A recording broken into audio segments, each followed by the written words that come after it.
तेजस्वी यादव और राहुल गांधी आपस में लड़ रहे हैं और ये लड़ाई किसी नई चीज के लिए नहीं है भैया, ये लड़ाई फिर से है सीटों के लिए। कांग्रेस जिस भी पार्टी के साथ में गठबंधन करती है वहां लड़ाई सबसे ज्यादा किसी चीज की होती है, सीटों की। कि नहीं भैया हम 50 सीटों पे लड़ेंगे, हम 70 सीटों पे लड़ेंगे। ये अमूमन कांग्रेस के साथ में होता रहा है और एक बार फिर से कांग्रेस ने यही कहानी दोहराई है। कहां पर?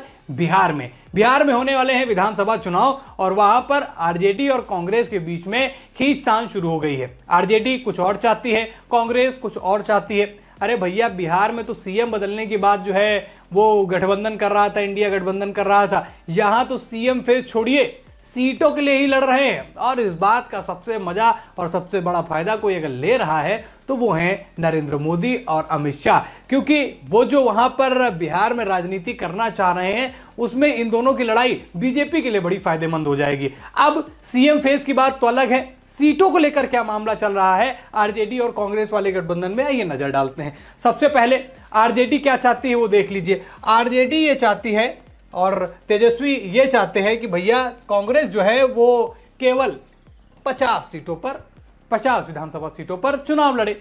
अब कांग्रेस कह रही है अरे हम तो इतनी बड़ी पार्टी हैं, हमारा बड़ा वर्चस्व है पूरे देश में। अब वो शायद वर्चस्व है नहीं, वर्चस्व था, इसीलिए स्टेट इलेक्शन में जब भी विधानसभा चुनाव की बात होती है वहां की जो मजबूत पार्टी होती है वो कांग्रेस को कह देती है टाटा बाय बाय। लेकिन यहां टाटा बाय बाय करने से काम नहीं चलेगा आरजेडी का भी। अब इसीलिए वो कह रहे हैं भैया 50 सीटें देंगे, इससे ज्यादा हम नहीं शेयर करेंगे। कांग्रेस कह रही है हमको 70 चाहिए, यानी 20 सीटें ज्यादा मांग रहे हैं। और जो अभी मीटिंग की तस्वीरें वायरल हुई थी तेजस्वी की, साथ में आपको राहुल गांधी, मल्लिकार्जुन खड़गे बैठे हुए दिखाई दिए होंगे, उस मीटिंग से निकल कर आ रहा है कि ये मीटिंग ही इसीलिए की गई थी सीटों को लेकर। हालांकि दोबारा मीटिंग होनी है, क्या होगा निकलकर सामने आएगा। लेकिन शुरुआत जो है वो ऐसी हुई है कि 20 सीटें कांग्रेस ज्यादा मांग रही है और 50 सीटें कह रही है आरजेडी हम इतनी ही दे पाएंगे, 70 नहीं दे पाएंगे। अब सबसे बड़ी चीज की महागठबंधन जो है उस पर एक बार फिर से खतरा मंडरा रहा है। खतरा इसलिए मंडरा रहा है क्योंकि लड़ाई सीटों की है और यह पहली बार नहीं है। लोकसभा के चुनाव में भी इंडिया गठबंधन में ऐसी खटपट दिखी। स्टेट इलेक्शन आते ही इनके गठबंधन वाले दोस्त जो हैं वो इधर उधर हो जाते हैं। दिल्ली का एग्जाम्पल ले लीजिए, आम आदमी पार्टी के साथ क्या किया है कांग्रेस, राहुल गांधी ने, आपके सामने है। लेकिन यहां सरकार बना चुके हैं, लंबे समय तक सत्ता में भी रहे थे, तो इनको लग रहा था कि बिना इनके वापसी हो जाएगी। लेकिन बिहार में नहीं होगी। बिहारी बाबू जो हैं वो विश्वास करते हैं या तो नीतीश कुमार पर या तो लालू यादव पर, इसीलिए गठबंधन पर खतरा मंडरा रहा है। अब सबसे बड़ी बात यह है कि किसके पास क्या है, कितने विधायक हैं किसके पास, वो सबसे पहले समझ लीजिए। देखिए अगर नजर डालेंगे तो 75 सीटों के साथ आरजेडी सबसे बड़ी पार्टी है बिहार में, सबसे ज्यादा विधायक हैं लालू यादव वाली पार्टी के पास में। लेकिन सरकार में नहीं थे नीतीश कुमार के साथ गठबंधन करके। लेकिन नीतीश कुमार को चाहिए थी सीएम की कुर्सी और सीएम की कुर्सी ऑफर कर दी वहां की दूसरी सबसे बड़ी पार्टी 74 सीटों के साथ भारतीय जनता पार्टी ने। और सबसे ज्यादा सीटें लाने के बावजूद भी वो सत्ता से दूर हो गए। कुछ दिन रहे उसके बाद वहां से दूर हो गए, क्योंकि वहां बात चल रही थी कि नीतीश कुमार को सीएम लंबे समय तक बना रहना है और यही लड़ाई चल रही थी तेजस्वी में। और इसीलिए नीतीश कुमार ने बीजेपी का दामन थामा और लालू यादव को कह दिया टाटा बाय बाय। अब इतनी ज्यादा सीटें जीतने के बाद भी ये सत्ता से दूर हो गए। अब आते हैं 43 सीटें जेडीयू के पास में हैं, यानी कि नीतीश कुमार वाली पार्टी के पास में। अब ये जो 43 सीटें हैं है भले ही इन दोनों से कम, बीजेपी और आरजेडी से, लेकिन भैया जेडीयू की 43 सीटें अगर इधर उधर हो जाती हैं, किसी से गठबंधन कर लेती हैं तो उसी की सरकार बन जाती है। अब ये चाहे आरजेडी के साथ चले जाएं और ये चाहे बीजेपी के साथ चले जाएं, जो जिनके साथ ये चले गए वो गठबंधन करके सरकार बना लेंगे। इसका आपने मामला देख ही लिया, आरजेडी के साथ जा चुके हैं, बीजेपी के साथ ये फिर से मिलकर अभी सत्ता में है। अब 19 सीटें जो है वो कांग्रेस के पास में है। अब मांग ये 70 रहे और जीत पा रहे हैं मात्र भी 19 सीटें। स्थिति इनकी ये है, पर इनको 70 सीटें चाहिए, इसीलिए कह रहे हैं तेजस्वी हम 70 सीटें नहीं 50 दे पाएंगे। 12 सीटें जो है वो भाकपा माले वाली पार्टी के पास में है। ये सीटें जो है इजाफा हुआ है इस बार, वरना वो वर्चस्व इनका नहीं रह रहा था, पर अभी जो है 12 सीटें जीतकर इन्होंने भी दमखम अपना जो है वो दिखा दिया है। अब ये पूरा मामला है, ये पूरी गणित है किसके पास कितने विधायक हैं और कैसे क्या पूरा मामला बिहार का निकल कर आता है और कौन किसके साथ गठबंधन करेगा तो क्या फायदा मिलेगा। अब बात आती है तो पुराना मामला हो गया ना कि हाँ चलो तो पुराने इलेक्शन बात हो रही है, तो नया आने वाला है, 20 की बात नहीं 25 की बात होगी। अब अगर ऐसी सारी चीजें होती हैं और क्या माहौल है उस पर भी चर्चा कर लेते हैं। देखिए नीतीश कुमार का विरोध तो मैं नहीं कहूंगा, लेकिन नीतीश कुमार की छवि बिहार में थोड़ी कमजोर करने में कामयाब हुए हैं लालू यादव, तेजस्वी यादव और अन्य, कांग्रेस को भी इसमें शामिल कर सकते हैं, कांग्रेस के नेता नीतीश कुमार की छवि को थोड़ा सा डाउन करने में कामयाब हुए हैं तेजस्वी यादव, लालू यादव, कांग्रेस और तमाम अन्य पार्टियां जो उनके विपक्षी दल में हैं। पर उनके कहने और करने से क्या प्रभाव पड़ता है, ये तो मामला वोट्स का है कि वोट कब किसको क्या मिलेंगे। अभी माहौल फिलहाल तो ये लग रहा है कि वापसी कर सकते हैं, लेकिन अगर बीजेपी, जिसने जो दूसरी सबसे बड़ी पार्टी एक सीट से पीछे थी केवल आरजेडी से, अगर वो उसी तरीके का प्रदर्शन करेगी या उससे ज्यादा 2-4 सीटें ले आएगी और नीतीश कुमार की 2-4 सीटें कट भी जाती हैं, पर ये दोनों का गठबंधन एक बार फिर से एनडीए का गठबंधन जो है वो बिहार में देखने को मिल सकता है आपको, और नीतीश कुमार जो है दोबारा आपको मुख्यमंत्री बनते हुए दिख सकते हैं एनडीए की तरफ से। अब बिना कांग्रेस के क्या आरजेडी का भला हो सकता है? जैसे कि बीजेपी का भला बिना भाई साहब के नहीं हो सकता, वैसे ही तेजस्वी यादव का भला क्या बिना कांग्रेस के हो सकता है? देखिए नीतीश को हटाना बहुत मुश्किल हो जाएगा अगर कांग्रेस से गठबंधन वो तोड़ देते हैं।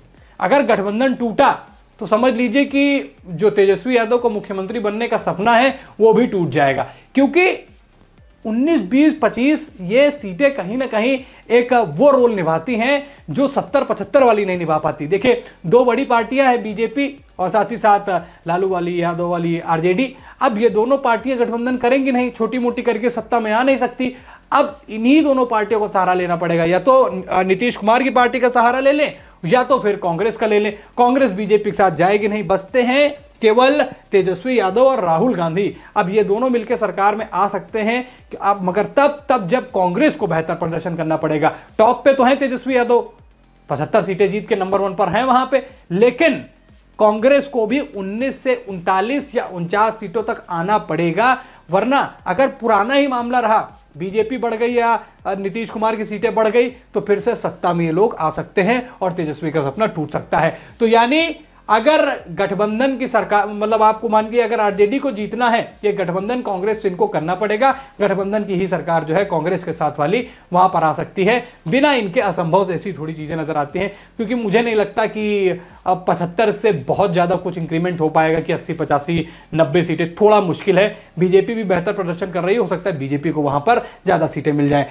अब ज्यादा सीटों की गारंटी नहीं, वही मैं बता रहा हूं। अगर मान लीजिए 74-75 सीटें आपके पास हैं भी, तो उन 74-75 में क्या गारंटी के बढ़ के 85 हो जाएंगी, और कांग्रेस की क्या 19 से 29, 39 या 49 हो पाएंगी, ये भी सवाल है। इसीलिए मामला थोड़ा सा अटका हुआ है, पर कांग्रेस का साथ जरूर चाहिए होगा वहां पर सरकार बनाने के लिए। अब अन्य दलों से क्या गठबंधन करेंगे? जैसे मैंने आपको बताई एक पार्टी माले वाली भाकपा, उसमें भी 12 सीटें हैं, अब वो भी कांग्रेस के साथ में रहती है, तो उसका फायदा मिल सकता है। लेकिन 20 में 12 सीटें जीत लिए थे, उससे पहले स्थितियां खराब थी, कमबैक किया, क्या ये कमबैक आगे भी होगा? 12 से कुछ ज्यादा सीटें बढ़ेंगी, यानी कि तीनों लोगों पर डिपेंड करता है, भाकपा, कांग्रेस और आरजेडी, ये 3 पार्टियों पर ही डिपेंड करता है। और ज्यादा सीटें लाती हैं और गठबंधन करती हैं, तभी नीतीश कुमार को सत्ता से हटाया जा सकता है। वैसे तो तमाम खबरें हैं कि नीतीश कुमार इस बार हार जाएंगे, पर नीतीश कुमार के साथ बीजेपी लगी हुई है और बीजेपी का वोट बैंक बिहार में दिन पर दिन मजबूत होता जा रहा है, और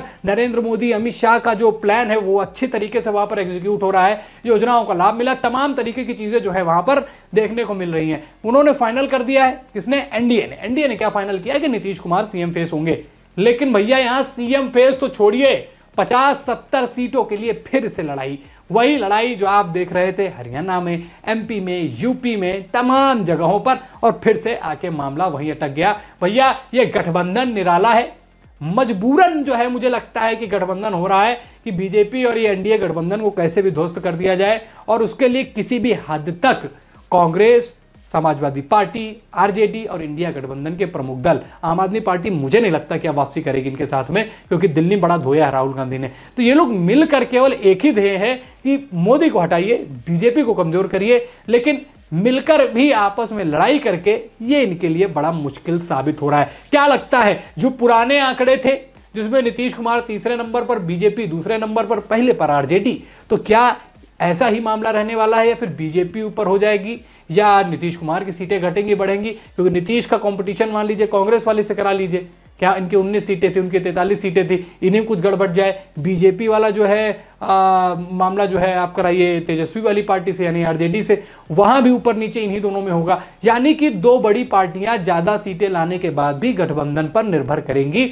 और सबसे ज्यादा निर्भर करेंगी वो जिनमें अभी सीएम फेस नहीं तय हो रहा है, सीटों के लिए लड़ाई चल रही है। क्या लगता है दोस्तों, एनडीए गठबंधन की जीत होगी या फिर इंडिया गठबंधन की? बिहार में कौन बना रहा है सरकार, कॉमेंट करके बताइए। फिलहाल खबर में दोस्तों इतना ही। वीडियो को लाइक और शेयर करें, चैनल पर नए हैं तो चैनल को जरूर सब्सक्राइब कीजिएगा। फिर मिलते हैं नई खबर में, तब तक के लिए धन्यवाद।